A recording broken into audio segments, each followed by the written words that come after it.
Tere, minu nimi on Laur Nurme. Olen siin täna tegelikult siis asendajana, kuna idee autor või esitaja Marit Saviir on reisil ja kuna see idee meil kahe peale niimoodi koos tekkis, siis otsustasime nii, et täna tulen esitama seda. Meie idee on siis olemasolevale miniareenale uut kunstmuru katet pakkuda ja kohe räägin lähemalt, miks. Ehk siis küsimus, et miks miniareenale oleks vaja uut kunstmuru katet. Siin on palju erinevaid põhjuseid. Üks põhjus on see, et see on valla ainus selline väljak, millel on kunstmuru ja ütleme nii, et kuna siin lähikonnas rohkem selliseid väljakud ei ole, et siis see on eriti oluline just, et kevadel ja sügisel oleks võimalik erinevaid tegevusi seal teha. Mis kindlasti on oluline on see, et sellel väljakul on tegelikult väga hea asukoht, ta on kooli kõrval ja ongi, et ta on ka hästi õnnestunud ehitis, aga lihtsalt see kate on oma siis mingis mõttes nagu ära elanud. Ja ongi, et 2018 siis oli see aasta, kui seda kunstmuru miniareenat renoveeriti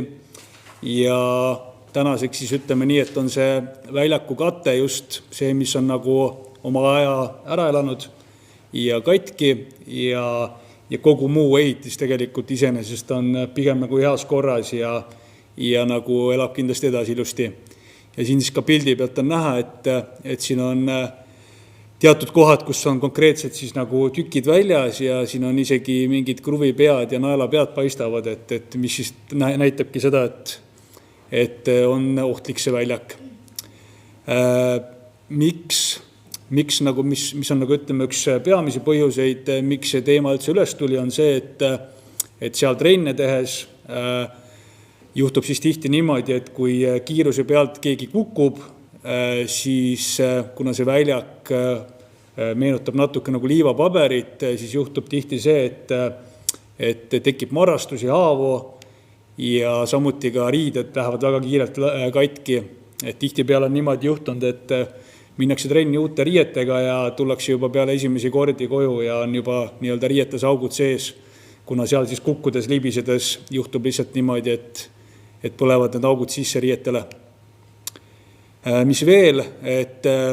kuna see aluspõhi on hästi jäik, siis liigestele ja seljale on see väljak natuke halb, kui seal tihedamat trenni teha. Mille poolest siis uus kunstmuru väljak senisest erineks. Üks olulisemaid asju on see, et see kate on siis teistmoodi, see ei ole selline standardlahendus, mida siis üle Eesti nagu miniareenadele paigaldatakse, vaid see on selline teistmoodi lahendus, mida siis ütleme siiani minu teada on rakendatud ainult Elvas ja Elvas on siis miniareena 2017 sai selle uue katte ja tänaseni on kestnud väga hästi ja ma usun, et kestab veel sama kaua edasi. Et seal on siis natuke selline teistmoodi lahendus, kus siis on selline pikema liblega kunstmuru, seal on siis kummipuru sinna alla kammitud, nii et see kummipuru ei ole nagu väljas, ei sega kedagi ja selle tõttu seal on hea pehme mängida. Kindlasti üks asi on ka see, et seal ei ole libe, et tänane väljak on ikkagi selline, et kui vähegi märjem väljak on, siis on seal väga halb pidamine, et teatud spordialadel see suunamuutused ja pidurdamised on olulised, aga sellel tänasel väljakul kahjuks on sellega probleeme. Siis jah, Elva väljakuga võrrelda, siis Elva väljakul Arbimäe miniareenal siis ei teki selliseid suuremaid lompe, et see vesi kuidagi valgub ilusti ära, et see väljak on natukene kõrgemale tõstetud ja seal on selline hea aluspõhi.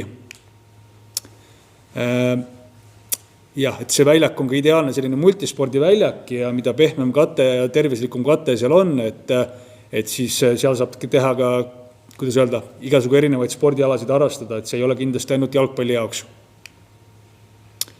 Üks oluline asi veel on nii-öelda madalad hoolduskulud, et kui sellise tavalise suure kunstmuru väljaku puhul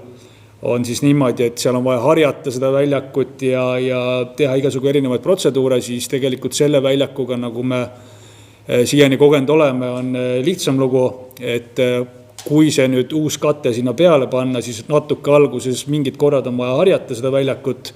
aga peale seda tegelikult see väljak muutub nagu hooldusvabaks, et ainus asi, et seal on vaja siis ütleme vahepeal lund lükata, prügi koristada, aga mingid muid selliseid püsikulusid sellega ei kaasne. Ja jah, et ütleme, et see tänane väljak on selline, et see enam väga ei kutsu sinna inimesi, et kes seal käinud on ja kukkunud on, et teavad, et ei ole seal nii meeldiv enam ja ongi, et kui see väljak saaks uue katte, siis see mingis mõttes saaks ka uue elu ja kindlasti seal saaks teha erinevaid üritusi, et nii spordiüritusi kui ka midagi muud. Suur küsimus, et kelle jaoks seda väljakut enim vaja oleks, et kindlasti üks asi on kooli liikumisõpetustunnid, et täna on seis selline, et kui on kevad ja sügis, ehk siis selline periood, kus võib-olla staadioni muru peale ei taha minna, kuna seal on porine, et siis sellist head alternatiivset kohta tegelikult ei ole, et kus tunde läbi viia. Ja me teame, et see on ka üks põhjus, miks paljud koolid on enda kõrvale siis nii-öelda soovinud kunstmuru väljakuid, et seal oleks hea just kevadel, sügisel teha siis nii-öelda liikumisõpetustunde. Kindlasti erinevad spordialad saaksid seal teha trenne, et jällegi, et see ei ole ainult jalgpalli väljak, et seal on ka korvpalli, korvid üleval ja ongi, et kui praegu on seis selline noos, et kuskil septembrist aprilli-maini on paljud spordialad ainult saalis, et siis tegelikult kui see väljak saaks uue katte, siis ma usun, et seal meelsasti paljud teised spordialad ka tahaksid teha kas või nädalas ühe trenni värskes õhus noortega, et muidu on jah selline 8-9 kuud lihtsalt saalis teha trenni ainult, et see on natukene selline, kuidas öelda, liiga pikalt nagu sees, et veel üks väga oluline asi, et tänase seisuga on niimoodi, et meil on siin ikkagi arvestatav arv jalgpalliharrastajaid ja ka ütleme, on ka jah, teisi alasid, kelle nii-öelda sportlased, noored saaksid seal käia iseseisvalt harjutamas, aga momendil ongi siis olukord selline, et tegelikult sinna väga ei kutsu ja see uus kate annaks võimaluse just, et kui siin noos on tublisid poisse tüdrukuid, kes võib-olla tahavad kuhugi kaugele kunagi jõuda, et siis neil on tegelikult vaja sellist kohta, kus nad saaksid käia vabal ajal, siis trennivälisel ajal, kas siis üksi või sõpradega koos treenimas. Ja ongi, et meil on siin tegelikult väga palju näiteid, et siin pildi peal võib-olla kõige kuulsam näide, et ma usun, et paljud inimesed nõost teavad, aga võib-olla ka keegi veel ei tea, et pildil on siis Loviise Männiste meil, et tänaseks on ta Eesti naiste A-koondises, 16-aastaselt siis eelmine aasta tegi debüüdi seal ja lisaks Loviisele meil on veel Marta Asi tänaseks, kes on siis U15 koondise mängija. Täna tal on mäng Soome vastu näiteks ja kaasuste vastu ja Marta puhul siis ka, et suvel Eesti U15 tüdrukutel õnnestus Balti turniir võita ja Marta oli seal üks põhitegijaid ja valiti lõppkokkuvõttes siis nagu Eesti koondise parimaks mängijaks, et nõotüdrukud mõlemad. Ja läbi aegade siit on tegelikult veel olnud, siin on olnud Markus Lokk, siin on olnud Mikk Alajõe, kes on noortekoondistes olnud ikkagi põhitegijad ja kindlasti on mõni nimi võib-olla, mis meelde ei tule ja noorematest tüdrukutest ka täna meil on siin, kes on siis niimoodi koondise nii-öelda piirimail, et saavad aeg-ajalt käia seal nii-öelda näitamas ennast, et meil on siin Kelis Toova, Karolin Antson ja ühesõnaga sellised tüdrukud. Et nii väikse koha kohta tegelikult see on natuke haruldane, et nii palju nii andekaid lapsi mingis mõttes on siit ja neile lastele just on vaja, et oleks selline hea koht, kus iseseisvalt harjutamas käia. Lisaks on meil selline koht, kus ütleme noortel nagunii neile meeldib kuskil koguneda vabal ajal ja see on selline hea võib-olla alternatiiv mingile sellisele poetagusele kohale, et seal nad on ikkagi, kuidas öelda, neil on siuke sportlik keskkond ja nad on ikkagi piisavalt seal nagu silma all, et seal on kaamerad ja kooli aknad, et seal ikkagi selles suhtes selline mingis mõttes hea või positiivne vaba aja veetmiskoht noorte jaoks. Ja kindlasti veel, et meil on ka eakaid ja erivajadustega inimesed ja ka neile, et oleks kevadel ja sügisel selline selline koht, kus nad saaksid siis mis iganes sportlike tegevustega tegeleda, et osadele me teame, meeldib näiteks petangi mängida ja selliseid asju teha, aga sügisel ja kevadel võib-olla pori sisse nagu ei taha minna, et see väljak on selline ideaalne multispordi väljak, kus kõike seda saab teha. Ja minu poolt praegu kõik, et kui kellelgi on küsimusi, ideid, siis võite küsida ja siin on siis üks selline hea näide sellest, et kui oli värske selline uus kate, aga kindlasti see kate, millest me täna räägime, et see on veel parem. Aga nagu siit pildid ka näha, et siis tegelikult see on väga hea asukohaga ja tegelikult see ehitis ise on väga hea, aga see väljaku kate lihtsalt on siis see, mis vajab parandamist. Aitäh teile, kui on küsimusi, võite küsida. Ma mõtlen selle, et ma saan aru, et see areena on hooajaliseks kasutuseks, ehk siis suve, kevadest sügiseni. Tegelikult on niimoodi, et oleneb, kuidas meil talvel on, et kui talvel näiteks on mingid lumevabad perioodid, siis saaks ka talvel kasutada, et viimastel aastatel siin on küll uisuväljakuna kasutatud seda, aga see on kõik nagu läbi räägitav ja suvel ka samamoodi, et ma tean, et suvel tegelikult, kuna siin on seenad ümber, siin on mingid plussid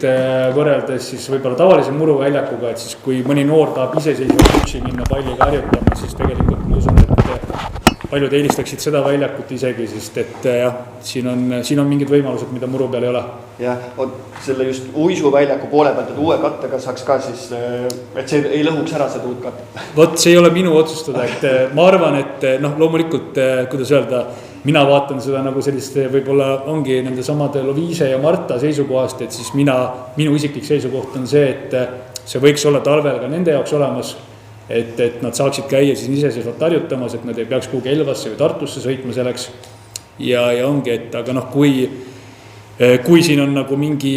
kuhugi lepingusse kunagi kirjutatud sisse, et see peab olema uisuväljak, et siis kui see jääb, kiht on piisavalt paks, ütleme niimoodi ja keegi sealt uisuga läbi ei lähe ja seal midagi muud sükest ekstreemselt ei tehtud, et siis usun, et ta otseselt nagu võib-olla nüüd kohe ära ei lõhu, aga ikkagi see sulamine, jäätumine, ega see nagu hästi ei mõju lõpuks pikas perspektiivis, aga jah. Aitäh. Aga aitäh teile. Aitäh.